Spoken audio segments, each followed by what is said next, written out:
Hello friends, आज हम लोग बात करने वाले हैं वैक्सीनेशन के बारे में। वैक्सीनेशन हम लोग सब लोग जानते हैं, ये आजकल कोविड की वजह से इसमें कोई प्रॉब्लम नहीं है, किसी को कोई कन्फ्यूज़न नहीं है कि वैक्सीनेशन कोई चीज़ है। बट वैक्सीनेशन का फ़ायदा क्या है, नुकसान क्या है, कब लेना चाहिए, कब नहीं लेना चाहिए। और ज़ाहिर सी बात है, जब किसी चीज़ के फ़ायदे होंगे तो उसके थोड़े बहुत साइड इफ़ेक्ट्स भी होंगे। तो उसकी वजह से हम कोई इंपॉर्टेंट चीज़ को मिस नहीं करें, इस वजह से हम लोग वैक्सीनेशन के बारे में डिस्कस करेंगे। वैक्सीनेशन जो है मेडिकल साइंस का मिरेकल माना जाता है। ये one of the great achievement है जो साइंटिफिक फील्ड में हुआ है। वैक्सीन जो है बीमारियों को होने से पहले ही जो है वो बचा लेती है। तो ये इसको बहुत ही इंपॉर्टेंट स्टेप माना जाता है ह्यूमन डेवलपमेंट की मेडिकल साइंस हिस्ट्री में। और इसके वजह से हमें बहुत सारी बीमारियों को इरेडिकेट भी कर पाए और बहुत सारी बीमारियों को हम कंट्रोल भी कर पाए। और आगे भी वैक्सीन नई नई बीमारियों की बनती रहेगी। It is a continuous process. लेकिन कोई भी चीज़ जो नहीं होती है उसके साथ कुछ डर भी होता है और कुछ मिथ्स फैलाए भी जाते हैं जिसकी वजह से प्रॉब्लम आती है। तो आज हम लोग इन सब चीज़ों के बारे में बात करेंगे। हम कोविड वैक्सीन के बारे में नहीं बात करेंगे, उसके लिए सेपरेट वीडियो बनाया जाएगा आगे। लेकिन हम लोग आज कॉमन वैक्सीनेशंस जो रूटीन वैक्सीन हम लोग यूज़ करते हैं उसके बारे में बात करेंगे, जो बच्चों में लगाया जाता है। हालांकि ये सिर्फ बच्चों के लिए नहीं है, बड़ों में भी ज़रूरत के हिसाब से लगाया जा सकता है। और ओल्ड एज ग्रुप में तो कुछ वैक्सीन रिकमेंडेड है कि उसको लगाया जाए। वैक्सीन बेसिकली होती क्या है? वैक्सीन जो है जो होती है वो बेसिकली जो नॉर्मल वायरस होते हैं या बैक्टीरियाज होते हैं उसका किल्ड फॉर्म होता है या लाइव एट्यूनेटेड है। उसको इतना वीक कर दिया जाता है, इतना कमज़ोर कर दिया जाता है कि बॉडी के अंदर वो जो है डिजीज़ नहीं करे, है ना। और उसके अलावा कभी कभी बैक्टीरिया वायरस का पार्ट निकाल के और विद ड्यू रिसर्च, ऐसा नहीं है कि किसी भी चीज़ को निकाला और बॉडी में इंजेक्ट कर दिया। उसके रिसर्च के बाद उसको बॉडी में इंजेक्ट किया जाता है। और बॉडी जो है, जो बॉडी का नेचुरल डिफेंस सिस्टम है, दो सिस्टम है।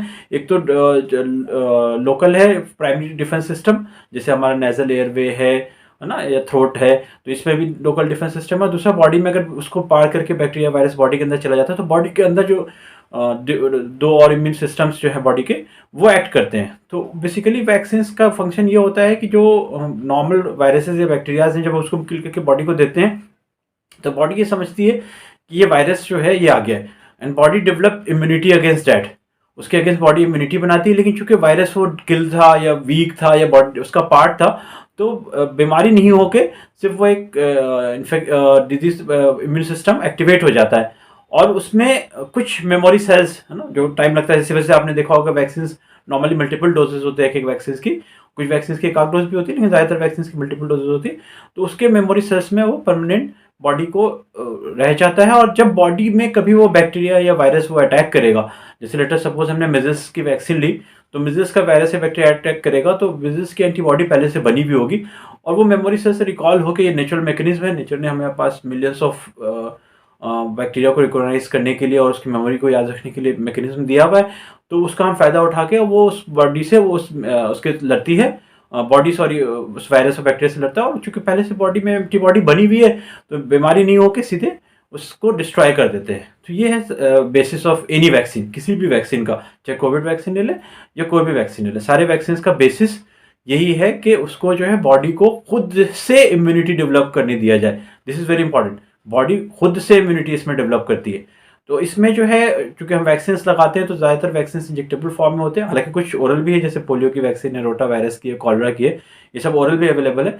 लेकिन जो इंजेक्टेबल वैक्सीन है उसके साइड इफेक्ट्स जैसे लोकल पेन, फीवर, स्वेलिंग, ये सब आ सकती है, जिसकी वजह से कुछ मिथ्स भी फैलाए जाते हैं। ये तो कॉमन है, ये तो एक्सेप्टेबल है, ये होता है। लेकिन चूंकि ये माइल्ड है और बीमारी जो है, वैक्सीन जो है वो बीमारियों से, सीवियर सीवियर बीमारियों से बचाती है, तो इतना हम टॉलरेट कर सकते हैं। लेकिन उसके साथ कुछ मिथ्स भी फैलाए जाते हैं, जैसे एमएमआर के साथ है या पोलियो के साथ है। पोलियो के साथ बहुत ज़्यादा मिथ फैलाई गया, जो कि अब कॉपी पेस्ट करके कोविड के साथ भी किया जा रहा है, कि ये जो है इंपॉर्टेंस करता है और साथ में ऑटिज्म, ब्रेन प्रॉब्लम बच्चों में करता है।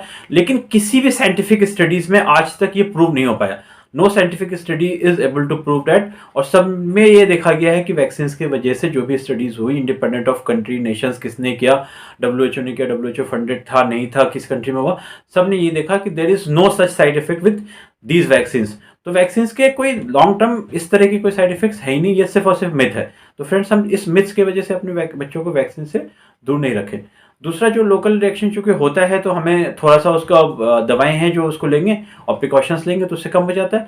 एक इंपॉर्टेंट चीज़ ये है कि जब अभी हम बच्चे को वैक्सीन लगाए तो 30 मिनट्स तक कम से कम हमें वेट करना चाहिए, क्योंकि कभी कभी एनाफिलेक्सिस, ऑल्दो बहुत रेयर है लेकिन हो सकता है। और एनाफिलेक्सिस जो होती है किसी चीज़ से भी अगर होगी, किसी भी चीज़ से, बी डंग से भी हो सकती है एनाफिलेक्सिस। कुछ लोगों को एक्स एलर्जी होती है, उससे भी हो सकती है।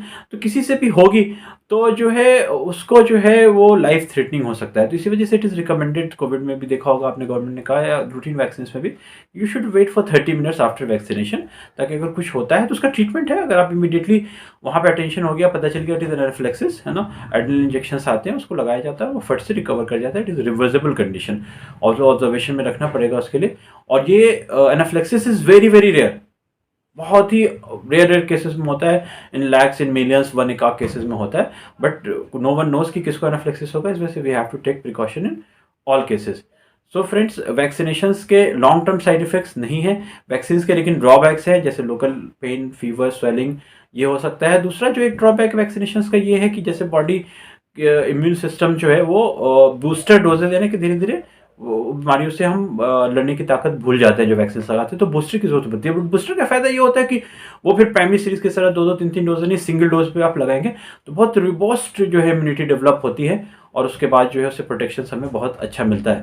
दैट इज़ वाई कि कोविड में भी बूस्टर्स की बात की जा रही है। ऑल्दो अभी कोविड नई वैक्सीन है, वैक्सीन नॉर्मली जो है अप्रूव होने में 10-10, 15-15 साल लग जाती है, और ऑलमोस्ट अगर सब मिला भी ले तो मुश्किल से 20 बीमारियों की वैक्सीन बनी है। बाकी हमारे जो दुनिया में मिलियंस ऑफ वायरसेस, बैक्टीरिया है ना, वो जो है अभी भी उसकी वैक्सीन नहीं बनी है। वैक्सीन उसी चीज़ों की बनाने की कोशिश की जाती है जो सीवियर है, जो कम्युनिटी को इफेक्ट कर रहा है। कोविड की भी वैक्सीन जो है इमरजेंसी अप्रूवल इसी वजह से उसको दिया गया, क्योंकि वो बहुत ज़्यादा तेज़ी से फैल रहा था और सारी इकोनॉमी शट डाउन हो गई थी। वैक्सीन के जो तीसरे ड्रॉबैक्स हैं वो ये है कि इसका जो है कभी कभी सीवियर रिएक्शन, जैसे एनाफ्लेक्सिस तो वही होगा, साथ में स्पेशली डीपीटी से, जो नॉर्मल डीपीटी होती है, नॉट एसेलुलर, होलसेल से कभी कभी एक्सेसिव क्राइम और सीजर्स के भी चांसेस रहते हैं, लेकिन ये भी बहुत कम है और ये भी मैनेजेबल है। और कभी भी इस तरह का हो तो हमें डॉक्टर को बताना चाहिए, ताकि आगे जो है वो होलसेल ना लगा के एसेलुलर लगाए। नॉर्मली वैक्सीन से जो पेन और रिएक्शन होता है वो माइल्ड ही होता है, बट पर्ट्यूसिस से जो है वो सीवियर पेन कभी कभी हो सकता है, और सीवियर रिएक्शंस भी कभी कभी हो सकते हैं कुछ कुछ बच्चों में, जो कि लाख्स में एक आख होते हैं, बहुत ज़्यादा कॉमन नहीं है, लेकिन जो है उसका एसेलुलर कंपोनेंट अवेलेबल है। तो अगर हम अपने बच्चों को चाहते हैं कि लेस पेन वाली वैक्सीन लगाएं, ऑल्दो पेनलेस तो वर्ड होगा, पेनलेस भी कुछ लोग कहते हैं, but it is not appropriate word, तो हम लेस पेन वाली वैक्सीन एसेलुलर लगा सकते हैं। उसकी भी एफिकेसी सारे स्टडीज़ में अभी तक ऑलमोस्ट पार इक्विवेलेंट है, हालांकि थोड़ी कंट्रोवर्सीज़ है, ये सब एक्सेप्टेबल है इतनी कंट्रोवर्सीज़, और मेडिकल साइंस हमेशा इवॉल्विंग साइंस है, और वो अपने ड्रॉबैक्स को एक्सेप्ट करती है, और कुछ प्रूव हो जाएगा तो वो उसको विड्रॉ भी कर लेते हैं। लेकिन जो मिलियन डोसेस दिए गए हैं, करोड़ करोड़ लोगों को जो वैक्सीन लगाई गई, उसमें सेफ्टी और उसका लॉन्ग टर्म साइड इफेक्ट्स या जो जिस तरह के मिथ्स फैलाए जाते हैं इम्पोर्टेंसी के और ऑटिज्म के, वो कहीं भी प्रूवन नहीं है, किसी भी वैक्सीन से प्रूवन नहीं है अभी तक।